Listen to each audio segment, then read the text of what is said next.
Welcome to Eli's Natural Eating Classes, brought to you by Legacy Acres Farm and CSA. We now tune in to hear Eli. Eli's going to climb on her soapbox for 30 seconds before we talk proteins. And this is one of those times that I'm going to be a little bit raw, because we're getting into this and we're getting kind of deep into this now. And I'm going to say a couple of things. First of all, I'm going to tell you folks, don't expect to be perfect. Don't expect to be perfect in this.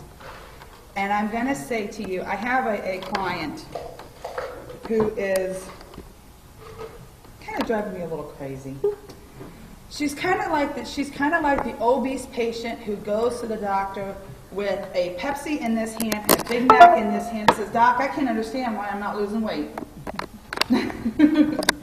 And you say to her, "Cut out the Big Mac," and so she does, and instead she comes back the next week and she's got a chocolate milkshake in the other hand. And she tells you, "What you're telling me to do isn't working."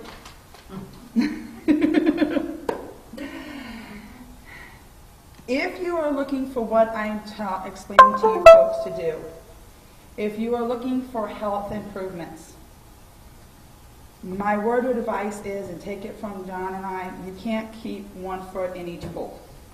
If you got this foot in the sad pool and you got this foot in the real food pool, you're never going to get there.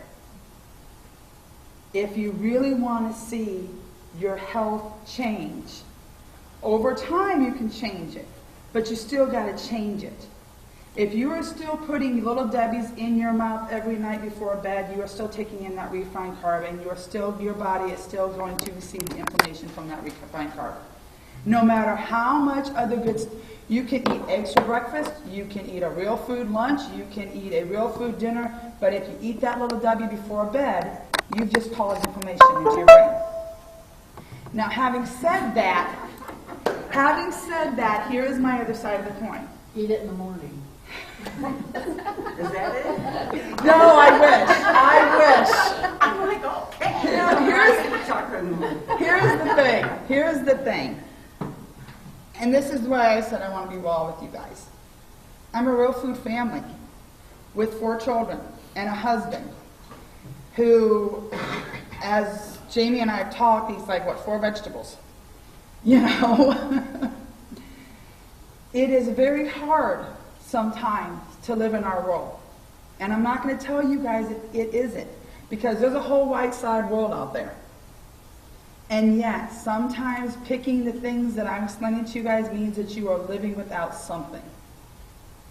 It means that you are making choices. One of the things, and sometimes you have to have compromises. One of the things that you will not find in my home is candy. However, my daughter knows every time we go to the store, she gets to have candy in the car. And she now knows, because normally she doesn't go grocery shopping with me, Mommy will bring her a treat home. It's a treat. Because I live in the real world. There was a story a couple months ago by a woman who actually, one of the first blogs I followed, it's called 100 Days of Real Food. And that's what she did. She did it twice. For 100 days, her and her family ate nothing outside of a traditional food diet. And they did it twice, because the first time they did it without any limitations. The second time they did it, and they tried to do it on a food stamp budget. A couple months ago, she wrote and said that she found out, she got a call from her school, I believe, and found out that her daughter's food account was in the negative numbers. Because her daughter was taking the money that Mom was giving her to put on her food account, she was hitting the vending machines. She's a kid. Yeah. All of her friends are eating candy bars. All of her friends are eating. So the solution? Her daughter went on a field trip, and she actually posted pictures of her daughter's junky field trip lunch. She let her daughter go to the store and pick out whatever she wanted for that lunch. So I'm not saying that there isn't moments where you're going to feel the bite. There isn't moments when you're going to say, I should go this way, or I want to go this way. And sometimes it's just like a diet. Sometimes the only way you can get your head off of that chocolate cheesecake is to actually eat the chocolate cheesecake. You eat a small piece of it, you're better, your life goes on. It's the same kind of things here. My kids are at home eating McDonald's tonight. I can't live at 100% all the time. That's why the first time I told you, ladies, the 80-20 rule. 80% of the time I do the best I can. The other 20% I leave up to God. And I figure with all the work I'm doing, He's got to be smiling down at me at some point. The other thing I'm going to say, and this is kind of an important one too. This is a lesson I've had to learn myself. When you talk budget, a lot of people say, I can't afford good food. And it's a hard thing to do. I can tell you from experience, it becomes really difficult when you try and live with one foot in each pond. If you are doing real food, I do it on $200 a week. But I stick to real food. Now, having said that, I'll tell you guys, there was, before I kind of got this in my head, there was one day, I go grocery shopping. And I'm a master food list, which we'll talk about when we do menu planning. I got everything on my food list. And I'm doing great. And I did it in my budget. And I'm doing awesome. Then I get to Walmart. And I start looking at the list. And I start thinking about all the things that aren't on the list. My kids like cereal for breakfast. Cereal is not on the list because it's not actually supposed to be on the list. You know, I got to have Tristan's this item, and Kenzie likes this item, and Bobby and Kaylee likes this item, and John wants this item. And by the time I was done, I'm in tears because now I feel like not only have I blown my food, but I've blown my budget. My husband ended up having to take $70 out of our living money that week and put into my food budget because there was about 12 items that we normally have that I did not buy because they were outside of the limits. And that's when I realized just how far outside the limits we were still living. Now there are some limitations that we do. I still buy cereal every morning because this lady don't do mornings. And if I buy cereal, my kids can make breakfast on their own. While my older one makes it for my younger ones. So I still do cereal. But I do the healthy choices of cereal. The other thing that is basically the only real breaker of the rules that we do is my husband and kids like milk and cookies every night for dessert. It's like their go-to dessert. You know, every once in a while we might have ice cream, but that is like the go-to thing. I have tried keeping up with their cookie fetish. But when you have 5 people eating cookies, that's a dozen cookies a night. Minimum. We buy cookies. Minimum. Yeah. That's if we limit them. That's if we're doing okay. You're having 2, and you're having 2, and you're having 4, you know. My husband buys cookies, and normally that's his thing. You know, he normally calls me on the way home and says, do we need dessert tonight? If he has left, because he can always remember if he has cookies or not. Mostly every other day he goes and buys whatever kind of cookie him and the kids want. And it's there, but at this point it's probably one of the biggest things that I don't do. But I will tell you, every week when I plan menus, it's like, okay, how in the world am I going to feed my family? Because mentally we are still we want to eat what everybody else wants to eat. We're not having avocados for dinner. My family wants cheeseburger, hamburger, helper, which I do have a recipe for that. That's real food. But I'm trying to figure out these things. And when you add my husband's diet limitations, it gets really interesting. I mean, for a long time, we were doing a piece of meat and 2 vegetables. That was dinner. Well, let's see, you can do hamburgers, you can do chicken, you can do pork chops, you can do pork steaks, you can do pork roast. That's about it. Over and over and over again. And pretty soon my kids are yelling at me because now we've had the same meal 22 times in the month. These are the things that I do deal with. How do I do this? What do I do? How do I make it? I struggle with it. I've been doing this for going on 7 years, and it's still a struggle. And then on the other hand, I get on spaces like Jamie, and she's posting about the fact that she just made fried Brussels sprouts with all the sauce, or kale chips, or whatever. And you're like, in my mind, she's Pinterest perfect. I like fudge rounds. Fudge rounds. But you get the same way. You know, menu planning is a nightmare because I like to go through and try and find like menus that other people have done so I don't have to think as much. 90% of them are food my family won't eat. I buy a cookbook. I'm lucky if I can find 15 recipes in it my family will eat. This is the struggle. The only nice thing of it is I had that same struggle before I changed diets. This is the world that it is.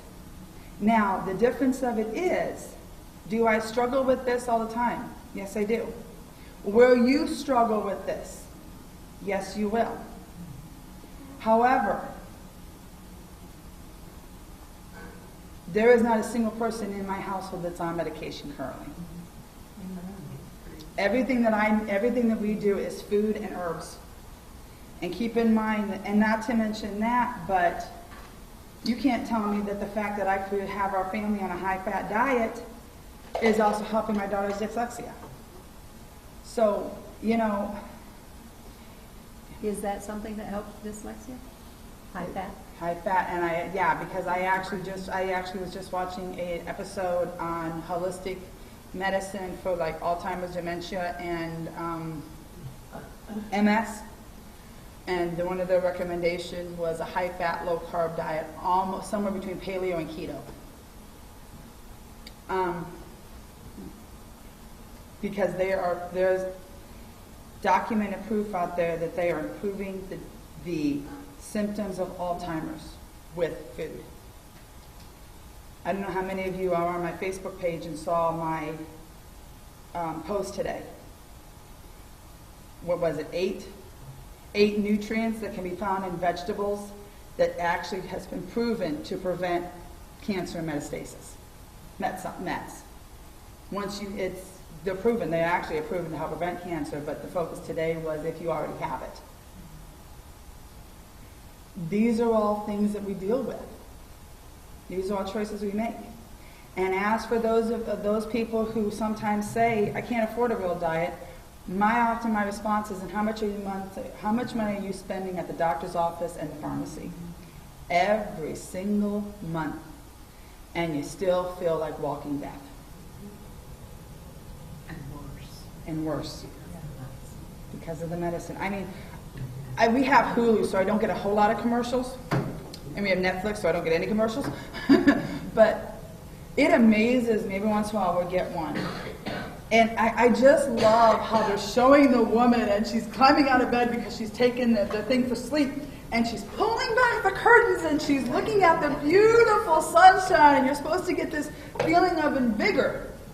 Meanwhile, the guy voice in the background is saying, may cause nausea, may cause death, may cause dizziness. You may pass out. You could wake up and sleepwalk yourself into an oncoming car. My favorite is don't take this medicine if you're allergic to it. Well, believe it or not, there was That's a thing going on Facebook. There was a woman who just posted a story. Daughter had the flu, took her, and they gave her the usual. They gave her ibuprofen and Tamiflu. And she died. No. Oh, it was on the news one day. Okay, her mother woke up in the middle of the night and the daughter had to be 6, 7 years old. Over top of her, screaming like a banshee, trying to get her hands around her throat. She was having a sleepwalking hallucination. Turns out that after going to 2 emergency rooms, short version of it was her daughter was allergic to Tamiflu. They were talking about it on the news. Yeah. Some of the migraine stuff says it may cause headache. Yeah. Yeah, you gotta love it when we're living in a world, ladies, where you have a 4-minute commercial and 3 minutes of it are the side effects. I told John, and we're getting to proteins here in just a second, we were listening to the radio, and there was one of those things where they're trying to get clients for one of those mass things where they're going to sue somebody. Class action. That's the one. This one's for the railroad. Okay, they're wanting to sue the railroad. These are who they're looking for clients. If you have worked up for the railroad and you have any type of cancer. Or if you're dead. Yeah, that one too. But I told my husband, I said, how in the world are they going to prove this? But they're actually trying. If you've worked for the railroad and you have any type of cancer, call us and we're going to sue the railroad. That is the world we live in. Okay, having said that, now we're going to talk proteins, and part of the reason why I wanted to get raw with you guys is because I'm going to tell you proteins is a hard week. Ask those who took the class last time. This is one of those weeks when you all are going to walk away and may not ever want to eat a piece of meat again.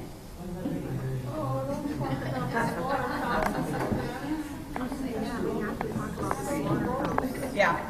Oh, you'll be glad I'm talking about it, not showing you some of the movies I've seen. Okay.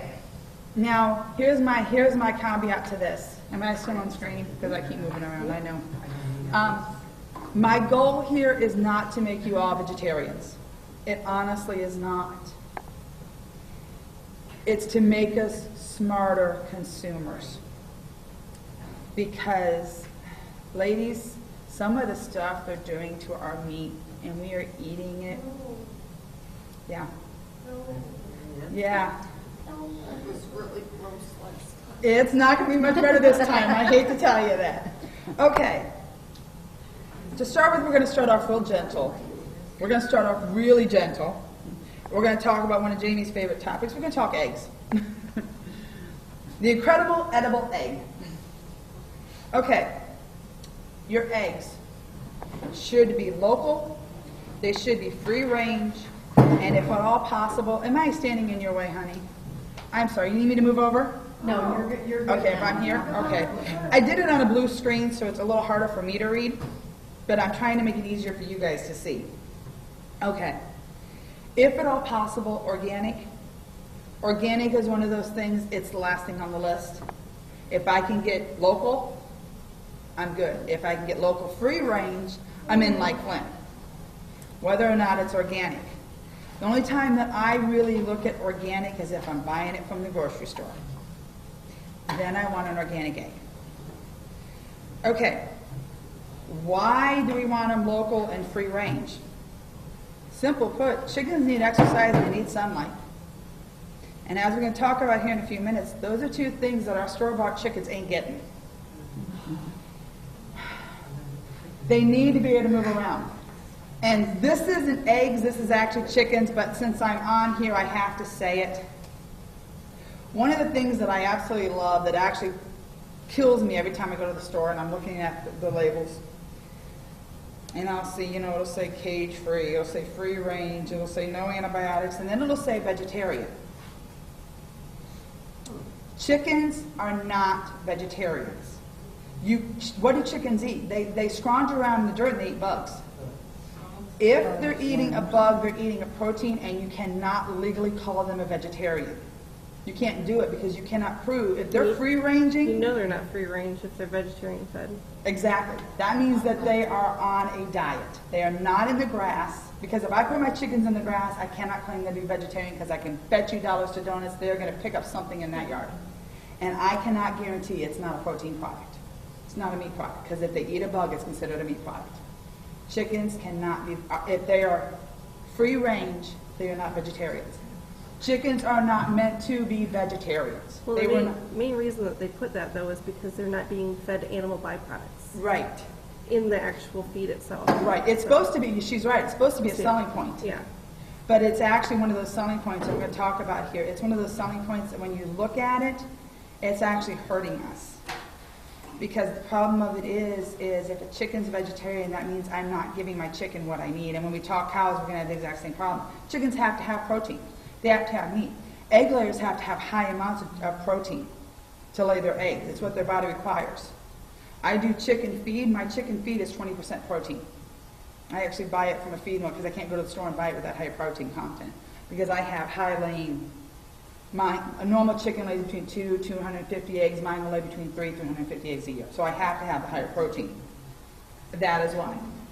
So chickens are not vegetarians. If you see it and it says vegetarian, that means that it's on a box diet. It is in a controlled environment. And it means that it's being robbed of some of the stuff it needs. I am buying a nutrient-deficient chicken. Don't chickens eat corn? They do. And All the cartoons I've ever seen. they throw corn. But not I just agree. corn, not just corn. They'll No. eat bugs. They love bugs. But that's the thing. Like my chickens, they go outside. Second they touch the ground, if they see a little worm rooting across that ground, they're going to go after that puppy. It's no longer vegetarian, which is another thing that we're going to talk It's a about here in a bird. few minutes. It's a bird. Right down my road, there's a chicken farm.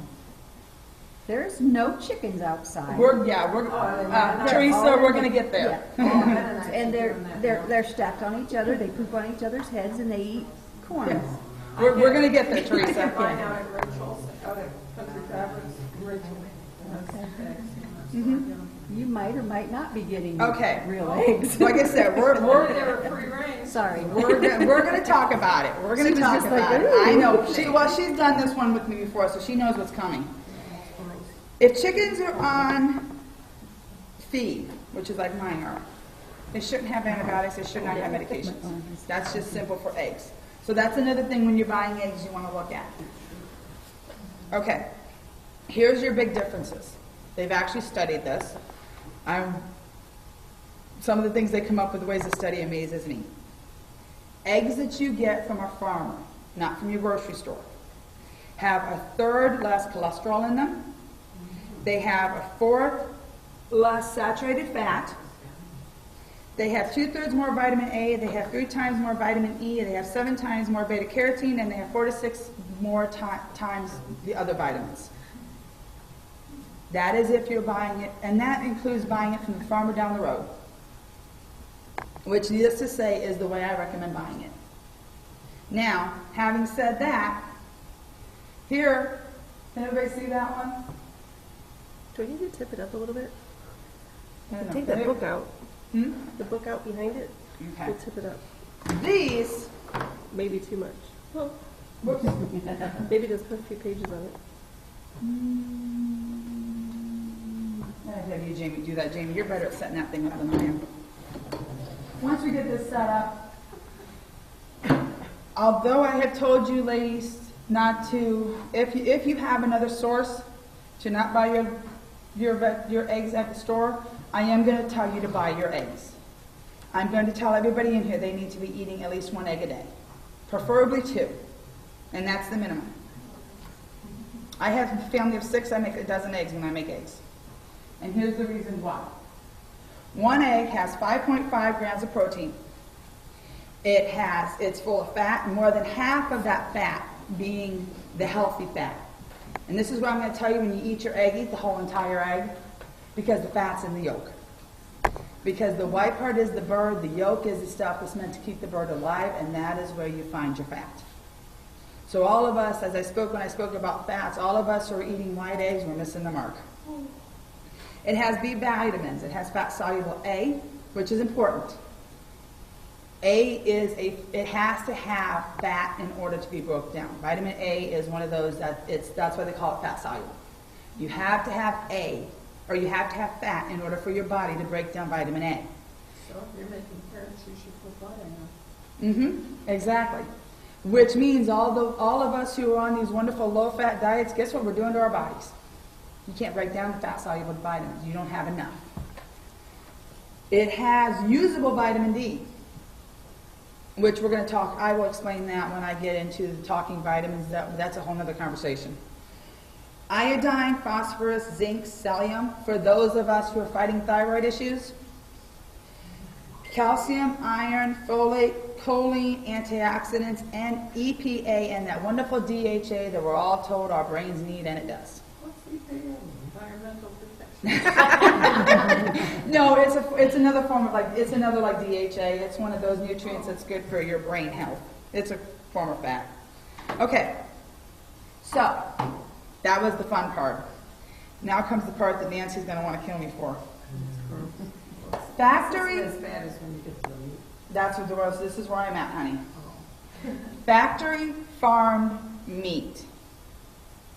When all of us go, for us, the easiest way for me to describe to you a factory farmed process is all those wonderful chicken houses we all drive by every single day. They are popping up around us by the thousands. Isn't that an empty Right. That is a factory farmed chicken. If you go out to what I call the square states, Colorado, the Dakotas, all of those wonderful ones that actually have a nice square shape, they have cattle out there. Factory farm cattle they're what they call feedlots. It's an area probably maybe as big as this room with 1,000 cattle in it. Yes.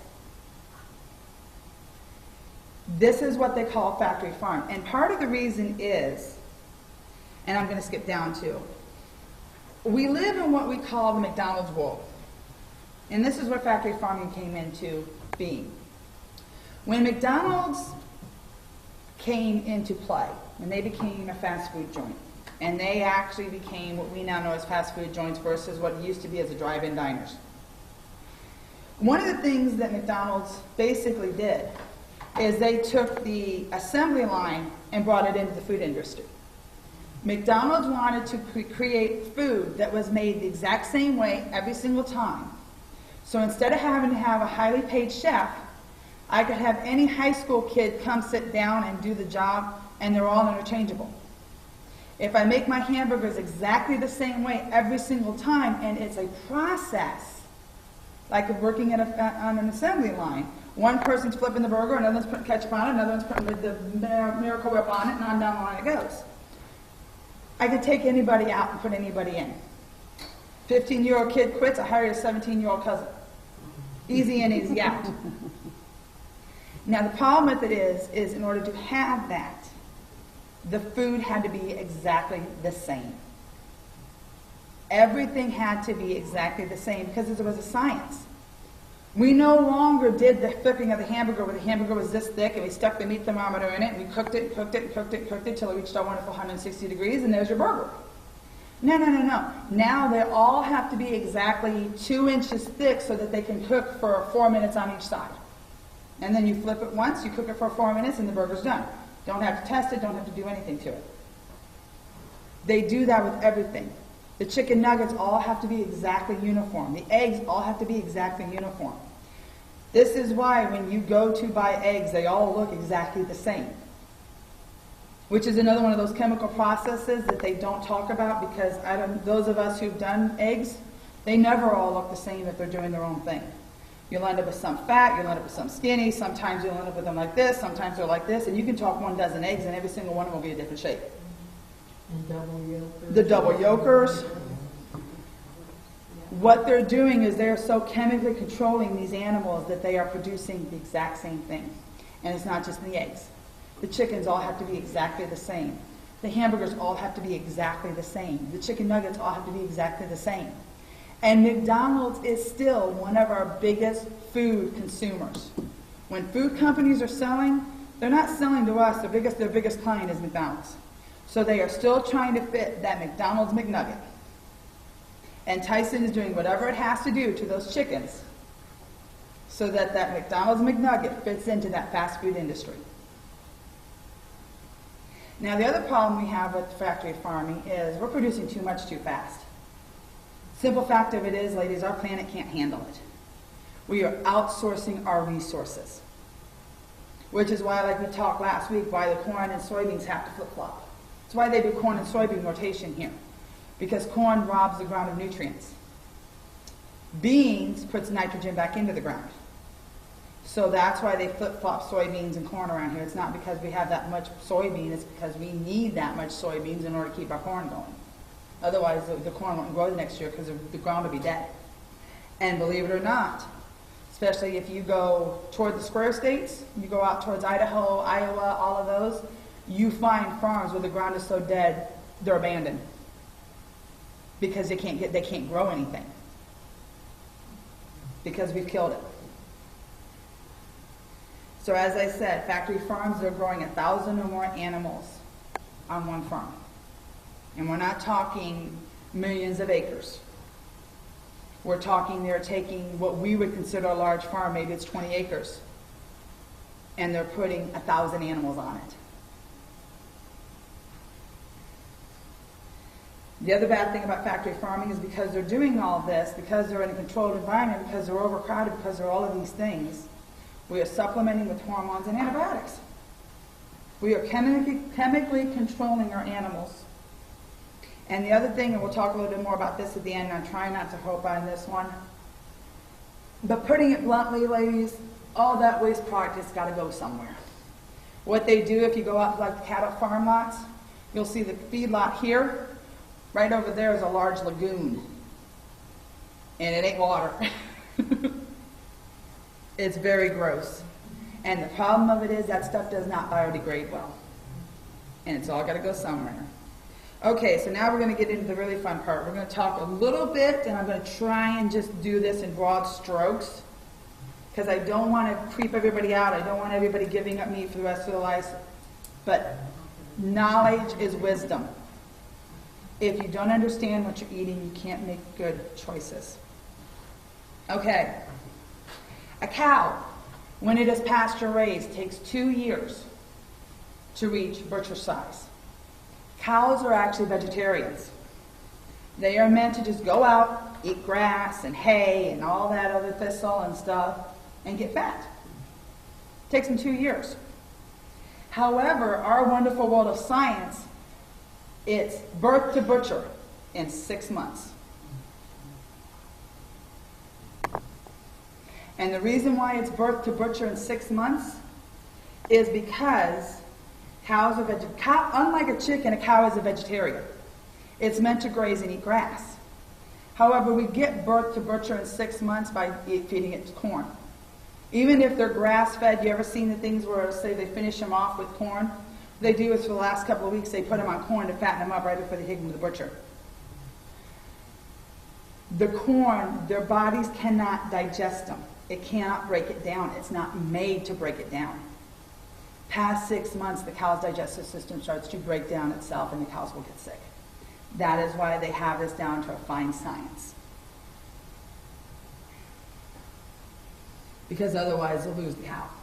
We'll lose the meat, we'll lose everything.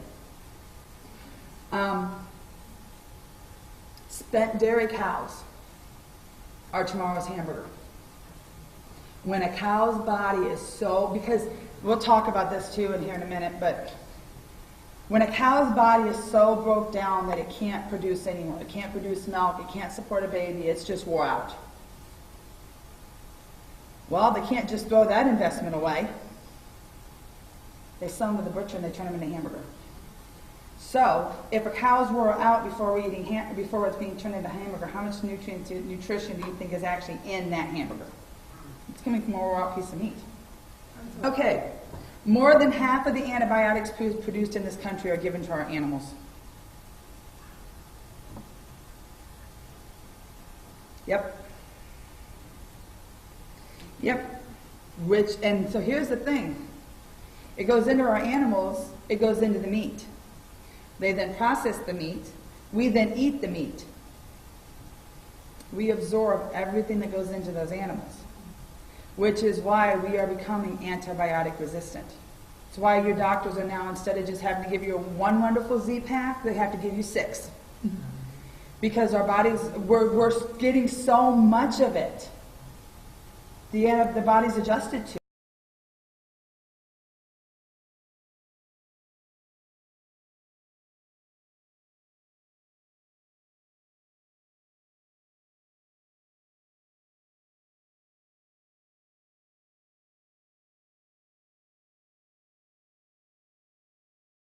Okay, we raise and slaughter 10 times more birds than any other animal in this country. Because we all like our white meat, and because chickens, they can do it cheap. It's one of the cheapest meats we can eat. So they are 10 times. For every 1 cow we kill, we're killing 10 chickens. And You got chickens. a chicken that's this big and a cow that's that big, so yeah, I know But- it can make, yeah. Yeah, but that it's makes still a sense. it's Yeah. actually still, they're actually saying it's not because of the size, it's because of the amount of chicken that we eat. When you look at meats, we are a chicken consuming country. Yeah. Okay, another thing, they're a bird, which means they're excluded from any animal protection laws. There's no laws that say how I have to treat a chicken. There is no cruelty to animal laws where chickens are concerned, because they're birds. Cows, pigs, dogs, cats, all 4-legged animals, there are limits to what you can do. You can be nailed for being cruel to an animal. Birds are not an animal. Okay, here's a little bit of science for you. Egg-laying birds and meat birds are not the same breed. They're not. They can be interchangeable, but that's not the way we raise them. We raise one breed of birds for eggs, we raise a different breed of bird for meat. So they're not interchangeable. Now, getting down to a little bit more, do I do meat birds on this? Yes, I do egg birds on the next one. I'll give you a little hint as to why I say that too. That means every time a chicken, an egg-laying chicken, has a male baby, it's a waste of space. And they will kill it. Because I can't raise it for an egg layer. And I don't turn it into meat.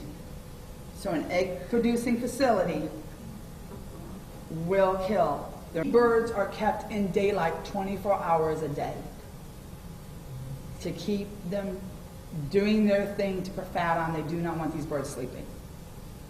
Birds actually go into REM sleep, and it's something to do with the science that if a bird's brain gets too active, it throws off their getting fat process. Okay.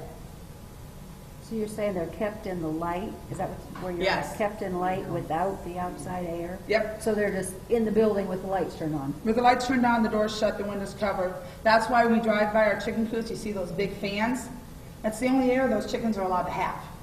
It's controlled. If I let air in, there goes my scientific equation, because I just let in an unknown variable. And here's the other thing, and this is one of those things that we have done to the birds. Our meat birds grow faster than their bodies do. Used to be, used to be it takes 16 weeks for a meat bird to reach full size, to reach the size and weight they want it for a to butcher them. We now do it in 7. And and this is where one of those other things come into play. That's not even where we do it by food. We've actually done that by breeding. Most of your meat birds are what they call Cornish X. The reason why they're X is because they're not an actual native bird. These are a complete hybrid. I have taken birds and I've crossed them and crossed them and crossed them and crossed them and crossed them until I've come up with created a Cornish X. You cannot trace a Cornish X's lineage. That's the word I'm looking for. It doesn't have an ancestor. And the reason why? Because it's birth to butcher in 7 weeks. I have perfected this down to where I can get a 6-pound bird. If I give it this much food, if I give it this much water, if I give it this much light, I can have it that 4 to 6 pounds that I want it to butcher in 7 weeks. And if you let it live too long, it'll die. Well, yes. But here's the other thing. These birds grow so fast, they're actually getting fat. Because even though I've corrected them to where I can get them fat, I haven't changed the way their body chemistry handles. These birds are literally outgrowing their bodies. They are putting on weight faster than their bones are growing and their organs are growing. And what happens? Their legs break. Their legs literally break underneath the weight of the chicken, and they can't walk. Can't breathe either. Yeah. Yep. Egg layers. As Teresa keeps hinting around, Don't blame me. egg layers live in what's called a batter cage. Batter cages, they put about 10 chickens into one cage. And it's about the size of a file. So when you open up a file cabinet, you open up one of those file drawers and you pull it all the way out, imagine sticking 10 chickens in that space. Each chicken has about as much space as a piece of paper. I'm going to borrow this. This is how much space I have to live. To move, to sleep, this is all I have because there's 9 other people hogging all the rest. Thank you. Okay. As I already said, another thing when you put 10, just like with the pigs, they're in a confined space, they get a little agitated. Chickens do the same thing. So what do? They knock off the end of the beaks. They de-beak them. That way they can't attack each other. As I already mentioned, male egg layers are completely useless, except for, like Jamie pointed out, they will become that wonderful animal byproduct. If a chicken starts, chickens have to keep, it's kind of like a factory. You know, when you work the factory and you were doing piecework and you had to produce so many pieces an hour, Chickens kind of live the same life. They have to lay eggs, they have to lay so many eggs a day, they have to do all these things. So if a chicken slows down laying and they're getting toward the end of their run or they're just off, a farmer will withhold their feed for up to 2 weeks in order to force molting. Chickens go through this natural molting process. It usually happens in the winter, where they lose their feathers and their body goes through. Okay, when a chicken molts, it'll cause it to go into an egg-laying process. Like I said, chickens molt at the end of every year. It's kind of like their break time. It's like we lay our eggs for the season, and then we shed all the ucky stuff, and we're ready to start again the next year. That's a natural progression. However, farmers do it forcing them by withholding their food. And it forces those chickens to lay one more round of eggs before I kill you. Normally, and this is the other bad thing, if a chicken dies, especially in the meat chickens, and there's 20,000 chickens, I don't know about you, but I really don't want to step through 20,000 chickens to try to get to that one dead chicken laying in the middle of the house. So what I'll do, I'll just leave it laying there till the guys come and they take all the live chickens, and then I'll go through, and I've seen them do it. They go through and they scoop up all the dead ones. The problem of it is, ladies, is chickens are carnivores. They eat, and especially if they see blood. And when one chicken attacks a chicken, every chicken in the house will go after that chicken. Which means those dead chickens that I'm leaving laying there that died for whatever reason they died, half of that house is not feeding on that dead chicken. And it's absorbing whatever was wrong with that chicken. And yes, I do, like I said, I do the highlights. I don't get into all the ucky stuff because I want everybody to be able to eat. And that's my point. This is the point. And I'm going to get into this before I get into the next slide because I have 2 more. My point of today is know your food. Remember how at the beginning of this I said local free-range eggs are your best? Know your food sources. These animals that I'm talking about all day is exactly what we consume when we go to Walmart and we buy that cheap meat we all love so much. Or Sam's Club, or Kroger's, or any of those other places. Especially when you go to like the big stores, you're getting what you pay for. On my list of grass-fed's the top of the mark. If I can't reach the top of the mark, these are what I do. If I can, I will go to the butcher. Now I'm going to tell you here in a minute what these food labels mean. But I will tell you that I still choose the food labels. I'm going to choose something that says natural over something that doesn't.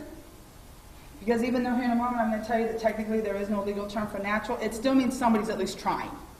Versus the person who's got nothing on there means they ain't trying at all. That's my logic. When I buy chicken, I try to buy natural. I try to buy, if it says non-GMO, kudos. A Miller's Market in Norwalk does sell non-GMO chicken, which means it's not being fed GMO corn. Here's the bad news. Food labels are not regulated. That's the basic short version of it is. When something says natural, there's no legal definition of what the word natural is. There's nothing that says in order, like organic there is. Organic is the one food label that has a scientific background behind it. In order to be organic, you have to do this, this, and this. Unfortunately, organic does only mean it's pesticide free, it's antibiotic free, it's all of those things free. It does not, as we talked before, organic does not necessarily mean whole traditional food, which is They why can still be in a cage. yes, which is we're going to get there. That is the other reason why I will pick food that doesn't say organic over organic, because to me the whole traditional is more important than the organic. I know I can buy Oreo cookies that are organic. Doesn't exactly fit what I'm trying to do for my family. I know we've been talking about that today. How people can just slap labels on it, even yes. though it's water, it's gluten free. Hello. Oh, I know. Okay. Gluten-free was, by the way, I will tell you guys, and that was the conversation we were having. Gluten-free is a voluntary label. However, if something says gluten-free, it has to be. Yes. Because of the fact of celiac disease.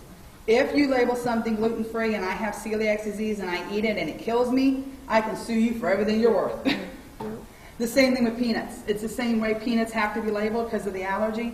Gluten-free is one of those that's controlled by it. You don't have to call it gluten-free, but if you do, it has to be gluten-free. Because it can cause bad things. I have a friend who has celiacs, who has full-blown celiacs. Okay, free range does not have a legal definition. Technically, you know all those chickens that I talked about that are in the meat house and they're just kind of running around all over the place? I can call them free range. That's true. They're free. They're roaming my range. Granted, it's a cardboard box, but hey, they're roaming my range. There was a thing not long ago that cage-free, which is on here, down at the bottom. Normally, cage-free means egg layers are not kept in a battery cage. It means that they're probably just left loose on the floor or they're put in some other kind of cage. Meat layers, it means nothing because the meat layer is never kept in a cage. Now, I will tell you this, and this is the funny part. Cage-free at one point, what farmers were doing, what mass marketers were doing, next outside the battery cage. They were still living in the battery cage. Outside the battery cage, they would cut a little hole. And they would put another cage outside of it so the chicken could basically do this. And I can stand here and I'm outside. And now I'm back in my cage. And now I'm outside. And I can call that a free-range cage-free chicken. Problem of it is they've had to eliminate that because you know what happens if you put a piece of sun, well, it's like at a prison. If I give you a piece of sunlight and I say, there's 10 of you, but only one of you can go out there at a time, what's going to happen? You're going to try and kill each other getting out that door. Because that is your sunlight, that is your daylight. Like girls do in the morning. Now, there are different, I will tell you there are different layers and there are different ways. I believe you still cage yours. You don't free range. Mine do go, no, mine are free range. Are they? The layers are free Yeah. range. They go Okay. in at night and Okay. roost. I close up the barn because we have coyotes way back in the woods and for protection. Mm-hmm. And then in the morning, you know, after they're, I mean, like 5 o'clock, I'm out there milking and I open them up and they're out running around. Now, So- mine, Are coyotes nocturnal? yes, Yes, coyotes love to hunt at night. yes, Usually unless they're Yeah. starving. yep. Now, mine have a roost. Mine have a roam. Mine have my house, and then they have a space that's as big as the house and probably twice as wide, and it's huge. But that's where my chickens live. Eventually, we want to get to the point that we're going to close a bigger area for my goats, and my chickens will roam around with my goats, but they will still be caged in. I have dogs. I have to keep my chickens in a cage because we have a dog. My husband likes to say that we have prejudiced animals because my black duck led all my white ducks to my black dog, and he ate them. We had our other house that we only had 1 acre and we had neighbors' dogs coming over. Yep. And they would only eat like half the chicken every week. Yep. It just makes me so We've lost them to coons, we've lost them to everything, but the dogs is the biggest reason why I can't free range, and I love my dogs, so chickens are just going to have to suffer. No, not foxes. Well, no, I take that back. I think we've seen one. I've seen one, a couple roads down. Where do you But, live? do you know where the shrine is in Bellevue? Okay, we're just a little north from there. Okay. From afar. I do. She I do. does. I She do. just loves me. I know, right? Humanly raised means absolutely nothing. What's your definition of humanly raised? I know. Depends on what kind of human you are. Teresa, what's your definition of humanly Oh raised? gosh, I got busted. She's over here talking about the fact it's actually humane. Humanely. You just tickle me, Lex. Is that what you mean? Humanly raised, yeah. Classes.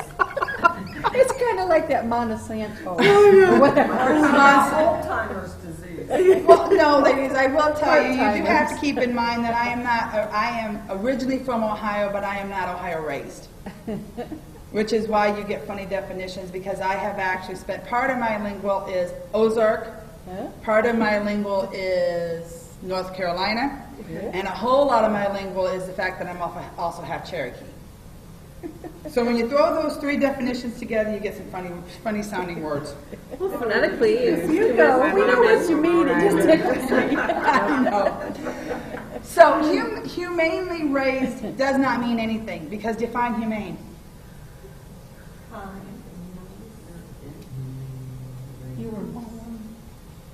Exactly the point. So what you say is humane, right. Jamie may have a different definition. Hormone free.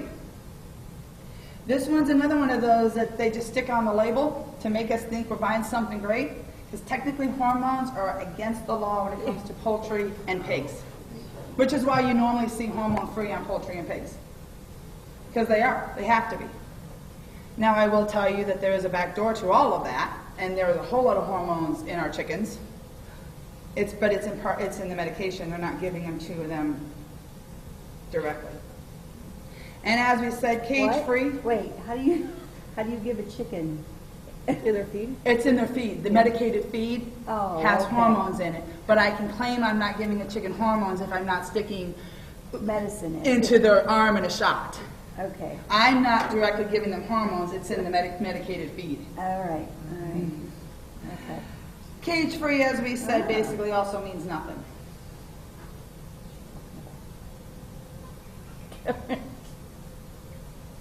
Not touching that one. Okay. We don't want it on the trigger. Oh, I'll get that out, don't worry. Okay. It's just an animal, right? What do we care how it's treated? It's just going on my dinner plate. I'm eating it. How do I care how it lived? I'm going to butcher it anyways. What do I care? Hey, if they're doing what they got to do so that I can have cheap meat, go for it. It's not affecting me at all, other than the fact it's giving me dinner in my pocket for the cheapest price possible. Unfortunately, has anybody noticed the outbreak of Salmonella and E. coli that our nation is dealing with? Does anybody want to make the argument that I just made to a parent who's lost her child to an E. coli outbreak? The reason why, they're linking it right back to those animals. Well, that's because they're all smashed up together. They've got crap all over them.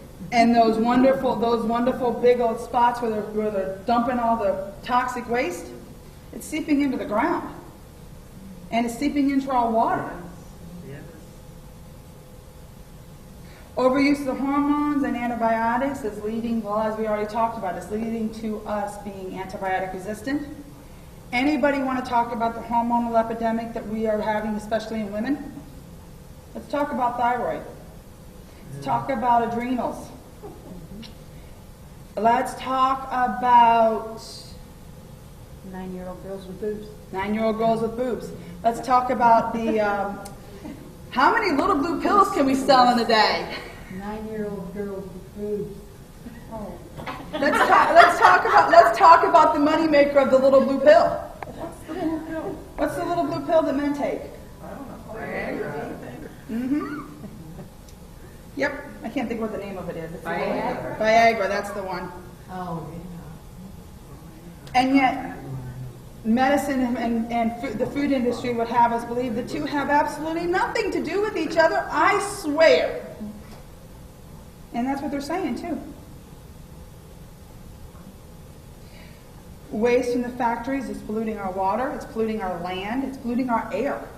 All that ammonia is going somewhere. Good thing the war's coming back. Yeah, but think about the property that we are leaving to our grandchildren in the meantime. yeah. We need Steven Seagal. We're to be good. We're to be good stewards. His movies. Yes, yes. Oh, you believe it or not, he was a big environmentalist. Yes, I love those movies. Me too. We're using up most of our resources. Where do you think most of this, we are raising field corn in unbelievable numbers. I mean, just look around the state of Ohio, and we're actually small. Go west. Where do you think all that When I food? come out here, all my friends back east would say to me, what's it like out there? I says, corn. Everywhere you look, there's corn. I had never seen a cornfield before. Wow. Do you know why we have to raise so much corn? Because we're feeding it to our animals. It's why corn is beating out how many other fruits, vegetables, and everything else. I mean, let's face it, around here, ladies, these fields that are all corn at one point used to be a whole lot of other stuff. But corn is a commodity. The reason why it's a commodity is because I need it for that birth to butcher. Because it can make my animal fat fast. Oh, and it makes stuff for cars. It's also wiping out our water and fossil fuels. Because all of this production, meats are not only one of our biggest corn sellers, they're also one of our biggest gasoline buyers. They got to have fossil fuels to run all those machines. Good thing Bruce just raises sweet corn. And we are wiping out the small family farm. In the 1950s, there were 5.6 million farmers raising 100 million animals. In 2012, there were 2.1 million farms raising 9.2 billion animals. One number's going down and the other number's going up. Now, logic to me would say, shouldn't the other number be going up? I mean, if I'm raising more animals, that must mean, obviously, I need more farms. Not when I can throw 100,000 of them on a one. Not when I can throw 1,000 animals on an acre. Sad. It's very sad. When you're raising factory farm, when you're raising 1,000 cows, there's no relationship with that animal. There's no individualized care. There's no noticing that the animal's off. There's no noticing that the animal's sick until he's laying in the field. You don't have time. Cows don't have names, they have numbers. We hope you've enjoyed today's class. Please subscribe to our YouTube channel to be sure to see future episodes. Thank you again and have a great day.